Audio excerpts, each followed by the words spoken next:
Imaginez-vous dans un nouveau restaurant fraîchement ouvert. L'accueil est plaisant, la déco sympa et les plats sont succulents. Vous en parlez à des amis, ceux-ci sont ravis. Eux-mêmes vont conseiller ce resto à des membres de leur famille, à des amis et autres collègues. Et petit à petit, le restaurant commence à se faire connaître via ce que l'on appelle le bouche à oreille.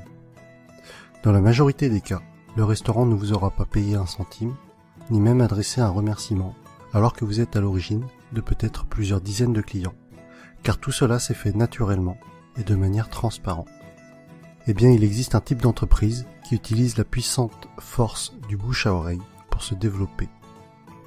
Il s'agit du marketing relationnel, aussi appelé marketing de réseau ou MLM, pour multi-level marketing.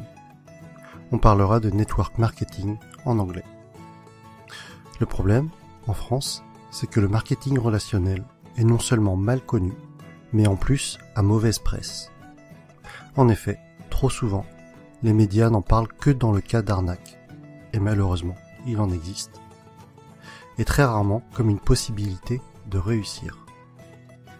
Les médias, pour attirer de l'audience, doivent faire dans le scandale, dans ce qui choque. Mais ceci est un autre débat. Mais effectivement, certaines entreprises sont des systèmes pyramidaux déguisés. Une pyramide, qu'est-ce que c'est au juste? Je vous invite à cliquer sur cette vidéo pour découvrir une animation très bien faite expliquant ce qu'est une pyramide de Ponzi. En résumé, non seulement c'est une arnaque, mais c'est aussi illégal. Le système est basé sur la promesse de faire de miraculeux retours sur investissement, juste avec de l'argent que tout nouvel entrant va apporter. Autrement dit, l'argent des nouveaux paye le bénéfice des anciens. Et si, à un moment donné, les entrants ne sont pas assez nombreux, eh bien la pyramide s'écroule, car les anciens ne perçoivent plus d'argent. Ce qui est important à comprendre est que lorsque vous entrez dans une entreprise de marketing relationnel, vous êtes avant tout le distributeur d'un produit réel, le représentant d'une marque. Sans produit, ou avec un produit fictif, on rentre alors dans un système pyramidal. D'autre part, dans une pyramide, les anciens sont forcément plus riches que les nouveaux. Dans le MLM, même si plus vous rentrez tôt, plus vous êtes avantagé, cela ne garantit pas du tout votre succès. Un nouveau filleul peut très bien mieux développer son affaire et faire mieux que son parent. Ainsi, dans une entreprise de marketing relationnel, tout le monde est au même stade au début, mais plus elle va grossir et plus elle va avoir d'impact et être puissante. C'est vraiment la force du réseau qui fait qu'une MLM est puissante. Et Robert Kiyosaki insiste vraiment sur ce point dans le livre « L'entreprise du XXIe siècle ». Le pouvoir n'est pas dans le produit, mais dans le réseau. Pour en revenir à ce que l'on évoquait au début de la vidéo, le bouche à oreille est le principal véhicule de communication d'une société de marketing relationnel, si bien qu'il n'y a pas ou peu de publicité. Et ce budget pub, qui est souvent faramineux pour les grandes entreprises, est reversé aux distributeurs et ou consacré à l'amélioration du produit qui en général est excellent. Lorsque vous vous lancez dans le MLM, vous êtes parrainé par une personne et ensuite c'est comme si vous étiez votre propre patron et que vous aviez créé votre entreprise. Votre but et votre source de revenus vont être de deux types, soit en parlant du produit autour de vous et en le revendant, soit en parrainant d'autres personnes qui elles-mêmes vont devenir distributeurs. Ainsi, le plus efficace et pour que votre entreprise soit réussie, tout ce que vous faites doit être duplicable. Votre filleul doit avoir les outils pour développer lui aussi son réseau. Dans tous les cas, ce qui est important à retenir est que le succès est partagé. Si votre filleul échoue, vous échouez d'une certaine façon. Votre succès est complètement tributaire du succès des personnes que vous aidez, de vos filleuls et des filleuls de vos filleuls. L'accent doit être mis sur le déploiement de votre réseau et pas sur les ventes directes. Ainsi, ceux qui réussissent le mieux en MLM ne sont pas les vendeurs ou les commerciaux, mais plutôt les personnes pédagogues, les profs et les formateurs. Et personnellement, autant je trouve la réussite personnelle gratifiante, autant aider les autres à réussir l'est encore plus. Autre sujet que je trouve intéressant, c'est que votre entreprise grandit avec vous. Vous gagnez de l'argent en apprenant et en appliquant les méthodes de vos parrains et de votre upline. C'est le terme indiquant les personnes antérieures à vous dans la vie du MLM. Autre point fort du marketing de réseau est que pour devenir distributeur, cela demandera en général un faible investissement financier au départ, contrairement à la majorité des créations de nouveaux business. Aujourd'hui, si vous comptez ouvrir une franchise du type McDo, Subway ou Starbucks, il vous faudra probablement plusieurs centaines de milliers d'euros, alors qu'en MLM, cela vous demandera la plupart du temps quelques centaines d'euros. Ensuite, tout est préparé pour vous. Vous allez avoir votre propre boutique en ligne, tout un tas de plans de formation pour vous, mais aussi pour vos filleuls, ainsi que différents kits de présentation. Un autre point essentiel, et qui pour moi m'attire beaucoup, les entreprises de marketing relationnel offrent des paliers au niveau de leur plan de compensation.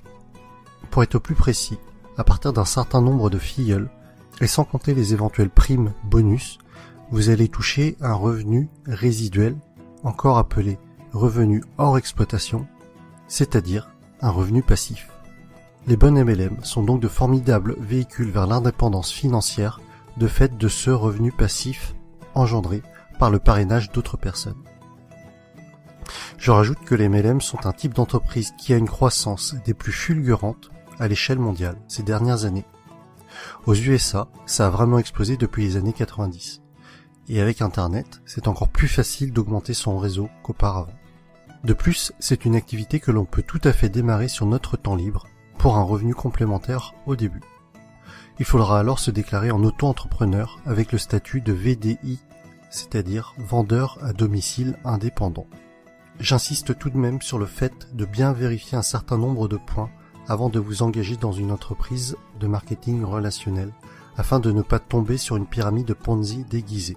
Voici le type de questions qu'il faut vous poser avant de vous engager dans une entreprise de ce type. Est-ce qu'il y a des bureaux réels? À quels endroits géographiques? Se trouve-t-il dans des paradis fiscaux? Quel est l'historique de l'entreprise? Quelle est la réputation de cette entreprise? Quels sont les avis d'autres personnes sur celle-ci? En conclusion, et si vous avez suivi mon défi personnel, je pense que vous commencez à comprendre pourquoi est-ce que ce type d'entreprise m'intéresse fortement. Travailler pour ses propres rêves et non pas ceux de quelqu'un d'autre. La possibilité d'avoir des revenus passifs avec cet objectif d'indépendance financière. Partager le succès.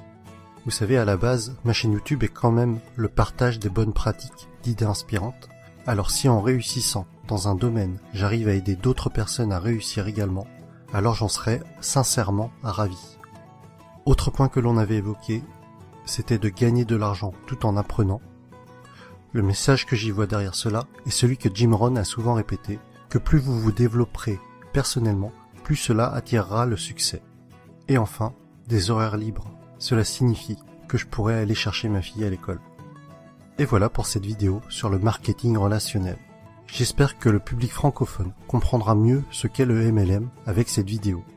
Pour ma part, il y a quelques mois encore, je dois vous avouer que je faisais partie des personnes qui rejetaient le sujet, ne comprenant pas en quoi cela consistait, et sûrement aussi parce que je ne voulais pas comprendre, et que je gardais en tête ce que les médias véhiculaient.